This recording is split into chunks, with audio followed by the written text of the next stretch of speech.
அஸ்ஸலாமு அலைக்கும் வரஹ்மத்துல்லாஹி வபரகாத்துஹு. குர்ஆனிய சிந்தனை தஃப்சீரிலிருந்து சூரா அஷ்-ஷம்ஸ் தொடர். அடுத்து மனிதன் என்ற வித்தியாசமான சிருஷ்டியின் இயக்கத்தை சூரா விளக்குகிறது. கத் அஃப்லஹ ம ஸக்காஹா வகத் ஹாப ம தஸ்ஸாஹா.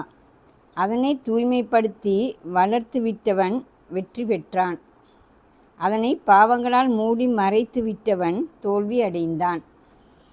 பிரபஞ்ச பொருட்களை அவதானப்படுத்தி முழு பிரபஞ்சத்தையும் அதில் விசேடமாக பூமியையும் அவதானப்படுத்திய சூரா இறுதியாக பிரபஞ்சத்தின் விசேட சிருஷ்டியான மனிதனை அவதானப்படுத்தியமையை பார்த்தோம். மனிதனை அவதானப்படுத்தியதோடு நிற்காமல் அவன் சுதந்திர நாட்டம் என்ற விசேட பண்பு கொண்டவன் என்ற வகையில் அவனது நடத்தை கோலத்தையும் இங்கே சூரா தருகிறது. அந்த நடத்தை மனித வாழ்வின் சாதக நிலையையோ பாதக நிலையையோ ஏற்படுத்தக்கூடியது என சூரா இங்கே விளக்குகிறது. சூரியனும் அதன் ஒளி இயக்கமும் மாறுபடுவதில்லை. குறிப்பிட்ட தொடர் விளைவுகளை அது கொடுத்தவாறே இருக்கும். சந்திரனும் அவ்வாறே இயங்கும். இரவும் பகலும் அதன் தொடர் ஓட்டத்தில் எந்த மாறுபாட்டையும் உருவாக்குவதில்லை. பூமியில் அதன் விளைவுகள் தொடராக நிறைவேறியே வரும். பிரபஞ்சமும் அது நிர்மாணிக்கப்பட்ட ஒழுங்கும் மாறாது. குறிப்பிட்ட விளைவுகளை தொடர்ந்து கொடுத்து கொண்டே வரும். பூமியும் அதன் செப்பனிடப்பட்ட தன்மையும் மனித வாழ்வுக்கு சாதகமாகவே இயங்கி வரும். ஆனால் மனிதன் மட்டும் இப்பிரபஞ்சத்தில் நடத்தையின் போது மாறுபடும் ஒரு சிருஷ்டியாவான் என இவ்வசனங்கள் கூறுகின்றன. சூறாவில் வந்த சத்தியங்களுக்கு அவதானப்படுத்தல் என்ற கருத்தை கொடுக்கும் போது இவ்வசனங்களுக்கான பொருள் இவ்வாறு அமைகின்றன. எனினும் பல அல்-குர்ஆன் விரிவுரை ஆசிரியர்கள் இவ்வசனங்களை சத்தியங்களுக்கான பதில் என கொள்கிறார்கள். அவர்களது கருத்தையும் இங்கு தருதல் அவசியம் என கருதுகிறோம். அவர்கள் கீழ்வருமாறு தமது கருத்தை முன்வைக்கிறார்கள். 1. மனிதத்தன்மையை தூய்மைப்படுத்தி வளர்த்து பூரணப்படுத்துவதில் ஆழ்ந்த ஈடுபாடு காட்ட வேண்டும் என தூண்ட படைப்பாளன் ஒருவன் உள்ளான். அவன் அதி உயர்ந்த பூரணத்துவ பண்பு கொண்டோன் என்று விளக்குவது அவசியமாயிற்று. அந்த வகையில் பிரபஞ்ச படைப்பினங்கள் மீது சத்தியம் செய்வதன் ஊடே இக்கருத்தை இங்கு சூரா தருகிறது. 2. ஒரு கருத்தை மனித உள்ளத்தில் பதியச் செய்ய விரும்பும் போது அல்-குர்ஆன் மனிதனைச் சூழ உள்ள அவன் எப்போதும் பார்க்கும் பொருட்களை காட்சிப்படுத்துகிறது. இங்கு சத்தியங்களின் பதிலாக மனிதனின் வெற்றி தோல்வியை சூரா முன்வைக்கிறது. வெற்றி தோல்வி என்ற இந்த நேர் எதிர் நிலையை காட்டும் வகையிலேயே இங்கு காணப்படும் பிரபஞ்ச காட்சிகளும் காணப்படுகின்றன.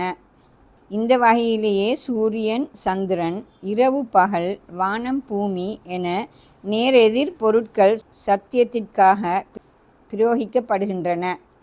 அதே தொடரில் மனித ஆன்மாவை நன்மை தீமையை உணர்த்தும் சக்தி கொண்டதாக சூரா விளக்குகிறது. ஆன்மா மீதான செயற்பாட்டையும் தூய்மைப்படுத்தி வளர்த்துவிடல் பாவங்களால் மூடி மறைத்துவிடல் என இரண்டாக விளக்குகிறது. இனி இவ்விரு வசனங்கள் விளக்க வரும் விடயங்களை நோக்குவோம். அதற்காக மீண்டும் ஒரு முறை அவ்வசனங்களை வாசிப்போம்.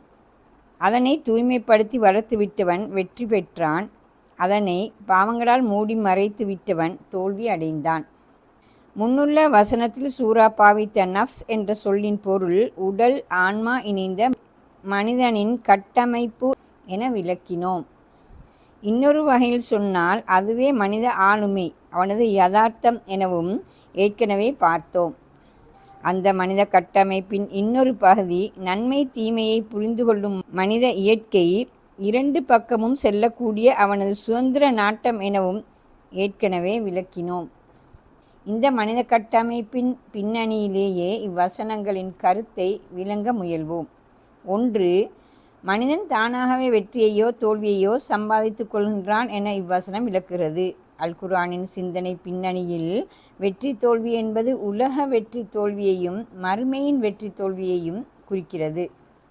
உலகில் இறைவன் காட்டித்தந்த வாழ்வில் நிலை பெற்று வளமும் பலமும் பெற்று சந்தோஷமாகவும் நிம்மதியாகவும் வாழும் வெற்றிகரமான வாழ்வாக அது அமையும். அத்தோடு மறுமையில் இறை திருப்தியை பெற்று சகல சுகபோகங்களையும் கொண்ட சுவர்க்கத்தில் வாழும் உன்னத வெற்றியை அடைந்த வாழ்வாகவும் அது அமையும். தோல்வியும் ஒரு புறத்தால் உலகத் தோல்வி, இன்னொரு புறத்தால் பயங்கர விளைவை தரும் மறுமையின் தோல்வி என அது அமைகிறது.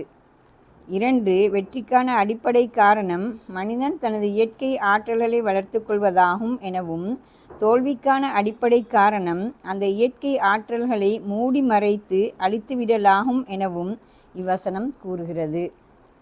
அறிவு, ஆன்மா, உணர்வு, அன்பு, கருணை போன்ற உணர்வுகள் அந்த இயற்கை ஆற்றல்களாகும்.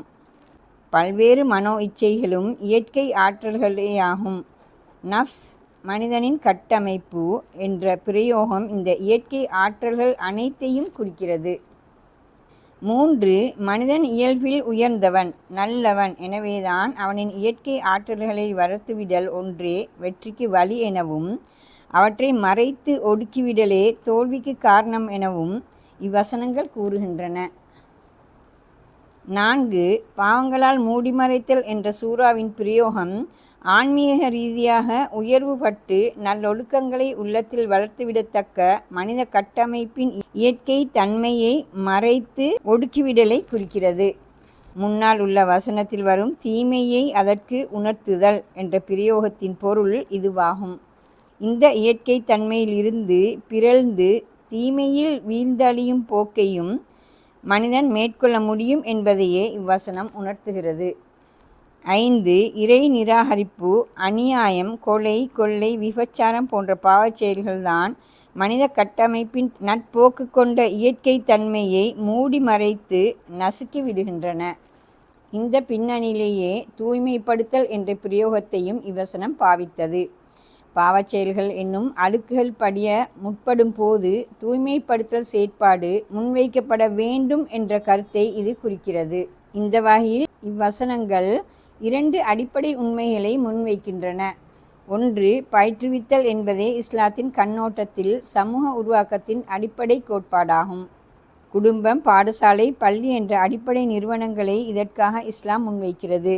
நவீன காலப்பிரிவில் ஊடகத்துறையும் அதனோடு இணையும் உடல், அறிவு, ஆன்மா என்ற 3 பகுதிகளிலும் இப்பயிற்றுவித்தல் ஒரு சமநிலையில் அமைய வேண்டும் என இஸ்லாம் கருதுகிறது. இந்த பயிற்றுவித்தல் ஊடாக உருவாகும் ஆன்மீக உயர்வும் உயர்ந்த நல்லொழுக்கங்களுமே ஓர் உயர்ந்த சமூக வாழ்வின் அடித்தளமாகும். தண்டனைகள் விதிவிலக்கானவை. எனவேதான் அவை பற்றிய வசனங்கள் அல் குர்ஆனில் மிக குறைவாகவே உள்ளன. இறை தூதரது போதனைகளிலும் அது பற்றிய கருத்துக்கள் மிக குறைவாகவே உள்ளன. 2. ஒரு சமூகத்தின் வெற்றி அதன் பொருளாதார, இராணுவ, நிர்வாக கட்டமைப்பு பலத்தில் காணப்படுவதில்லை. பண்பாடு, ஒழுக்க பலத்திலேயே அதன் பலம் தங்கியுள்ளது. ஒழுக்க பலமற்ற ஒரு சமூகத்தில் இராணுவ, பொருளாதார, நிர்வாக பலம் அந்த சமூகத்தின் உள்ளேயும் பல சீர்கேடுகளை தோற்றுவிக்கும். சுற்றிருக்கும் சமூகங்களுக்கும் அது பெரும் பாதமாகவே முடியும். இதன் விளைவாக ஒட்டுமொத்த மனித சமூகமானது ஒழுக்கப்படமற்ற நாகரிகத்தை உருவாக்கி கொள்ளும் போது தனது இராணுவ, பொருளாதார, நிர்வாக கட்டமைப்பு பலத்தால் பெறப்போவது அழிவாகவே அமைய முடியும். இனி சூரா அதன் இறுதி பகுதிக்கு வருகிறது. அங்கே சமூத் சமூகத்தின் அழிவை சந்திக்கிறோம். இன்ஷா அல்லாஹ் தொடரும். அஸ்ஸலாமு அலைக்கும் வரஹ்மத்துல்லாஹி வபரகாத்துஹு.